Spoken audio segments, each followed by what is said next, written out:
नमस्कार। आज हम एक बहुत ही दुखद घटना पर बात करने जा रहे हैं।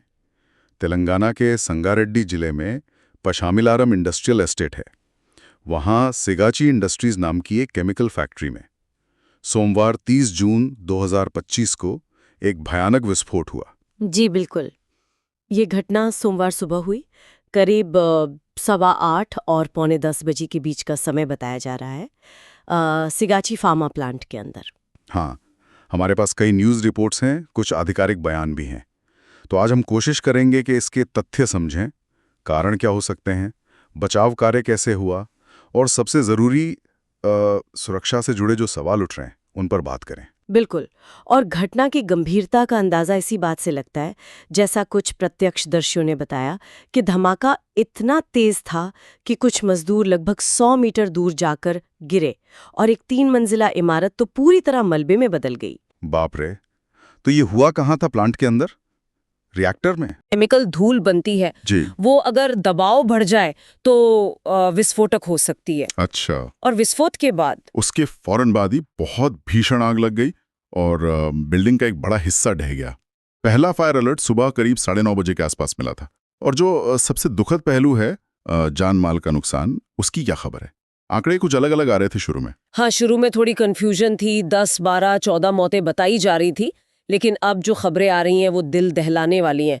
मरने वालों की संख्या बढ़कर 34-35 तक पहुंच गई है। 34, 35? जी, और करीब इतने ही लोग, मतलब 34-35 लोग घायल भी हैं और उनमें से कई की हालत बहुत नाजुक है। कोई 20 से 50% तक जले हुए हैं, कुछ वेंटिलेटर पर भी हैं। और जहरीला धुआं भी एक समस्या रही होगी। हाँ बिल्कुल, जहरीला धुआं सांस में जाने से भी कई लोग प्रभावित हुए हैं। ये आंकड़े तो वाकई बहुत डराने वाले हैं। और एक बात जो सामने आई कि ज्यादातर प्रभावित लोग प्रवासी मजदूर थे, बिहार, यूपी, ओडिशा से। जी हाँ, ये एक और दुखद पहलू है इस हादसे का। मरने वालों और घायलों में ज्यादातर दूसरे राज्यों से आए मजदूर शामिल हैं। क्या ये पता चल पाया है कि हादसे के वक्त प्लांट में कुल कितने लोग थे? कुछ अंदाजा? इसमें अभी भी थोड़ी अनिश्चितता बनी हुई है।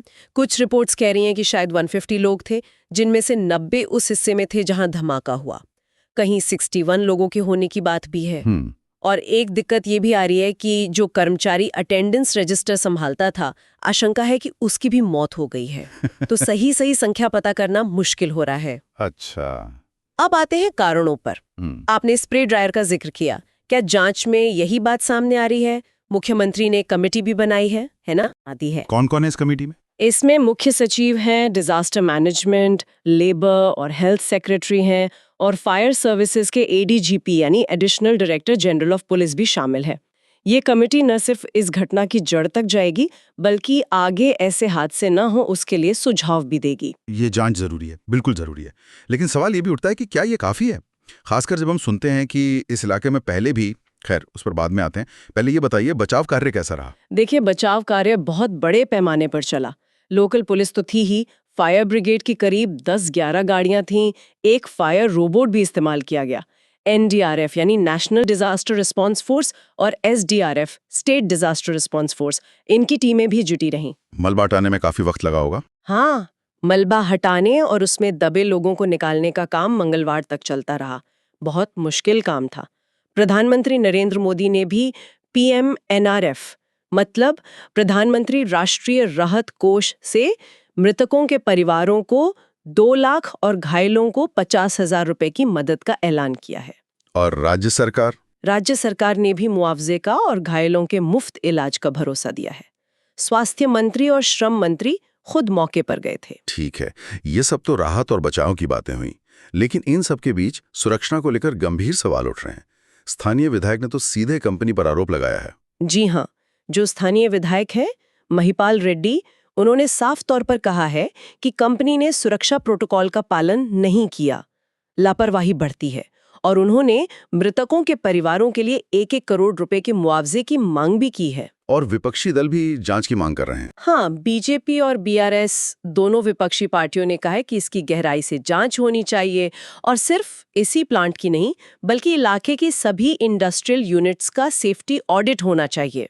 ये मांग इसलिए भी उठ रही है शायद क्योंकि, जैसा मैं पहले कह रहा था, इस इलाके का सेफ्टी रिकॉर्ड ठीक नहीं है। बिल्कुल सही कहा आपने। ये आरोप और ये मांगे इसलिए और गंभीर हो जाती हैं क्योंकि संगारेड्डी पशामिलारम इंडस्ट्रियल बेल्ट में पहले भी ऐसे जानलेवा हादसे हो चुके हैं। अच्छा, जैसे? हाँ, इसी संगारेड्डी जिले में पहले एक फार्मा प्लांट में विस्फोट हुआ था, उसमें 6 लोगों की जान गई थी। और 2023 में मतलब पिछले साल ही पशामिलारम में ही एक केमिकल रिएक्टर फटने से 3 मजदूर मारे गए थे। ओह, तो ये तो एक पैटर्न सा दिख रहा है। ये चिंताजनक है। बहुत चिंताजनक। ये घटनाएं बताती हैं कि ये शायद कोई एक अकेली घटना नहीं है, बल्कि हो सकता है कि सुरक्षा मानकों को लेकर कोई व्यवस्थागत मतलब सिस्टमिक समस्या हो। और ये कंपनी सिगाची इंडस्ट्रीज ये बनाती क्या है, क्या काम है इनका? सिगाची इंडस्ट्रीज लिमिटेड जो है वो मुख्य रूप से फार्मास्यूटिकल सहायक सामग्री जिन्हें एक्सीपियंट्स कहते हैं वो बनाती है, जैसे माइक्रो क्रिस्टलाइन सेलुलोस या MCC। ये गोलियों और कैप्सूल बनाने में बाइंडर या फिलर की तरह इस्तेमाल होता है। इसके अलावा वो न्यूट्रिशन सप्लीमेंट्स के मिश्रण भी बनाते हैं। खुद को फार्मा, न्यूट्रोस्यूटिकल और फूड सेक्टर की एक बड़ी कंपनी बताते हैं। क्या कंपनी की तरफ से कोई बयान आया इस घटना पर? देखिए, घटना के तुरंत बाद तो खबरों के मुताबिक कंपनी की तरफ से कोई आधिकारिक प्रतिक्रिया नहीं आई थी। बाद में शायद आई हो, लेकिन शुरुआती घंटों में शांति थी। तो कुल मिलाकर देखें तो सिगाची इंडस्ट्रीज का यह हादसा सिर्फ एक दुर्घटना नहीं है, ये एक बहुत बड़ी औद्योगिक त्रासदी है और इसके परिणाम गहरे होंगे। बिल्कुल।